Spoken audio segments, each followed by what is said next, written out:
তৃষা। তো আমি না তোমাদের সাথে বৃন্দাবনের কিছু ছোট ছোট ক্লিপ শেয়ার করব, মানে মিনি ব্লগ হিসাবে। আমি কিন্তু আগ্রার মিনি ব্লগ, বড় ব্লগ শেয়ার করেছি তোমাদের সাথে। তোমরা কিন্তু আমার চ্যানেল থেকে সেই সমস্ত দেখতে পারো। আমার খুব ইচ্ছা ছিল আমি বৃন্দাবনে গিয়ে খুব সুন্দর করে একটা মানে ব্লগ বানাবো, কিন্তু সেটা হয়ে ওঠেনি, কারণ আমাদের কাছে টাইম খুব কম ছিল। প্রচণ্ড তাড়াহুড়োয় আমরা মানে বৃন্দাবন ঘুরেছি, সব কিছু ঘুরেও আসতে পারিনি।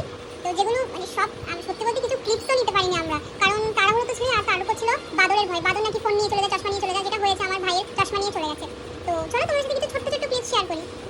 তো আগ্রা থেকে প্রথমে আমরা বাসে করে গেছিলাম মথুরা, সেখান থেকে টোটো করে গেছিলাম বৃন্দাবন। বৃন্দাবন গিয়ে আমরা একটা হোটেল নিলাম, তারপর কিছু খেতে বেরিয়েছিলাম।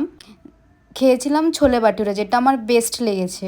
এরপর খাওয়া দাওয়া করে আমরা মন্দির দর্শন করতে শুরু করি। মানে সকাল দিকে আমরা প্রায় 6 থেকে 7টা মন্দির দেখি। ভালো করে না ফটো তুলতে পেরেছি, না কোনো ভিডিও ক্লিপস নিতে পেরেছি। যতটুকু পেরেছি তাই নিয়েছি। এটা ছিল নিধিবন, যেখানে সবাই রাধে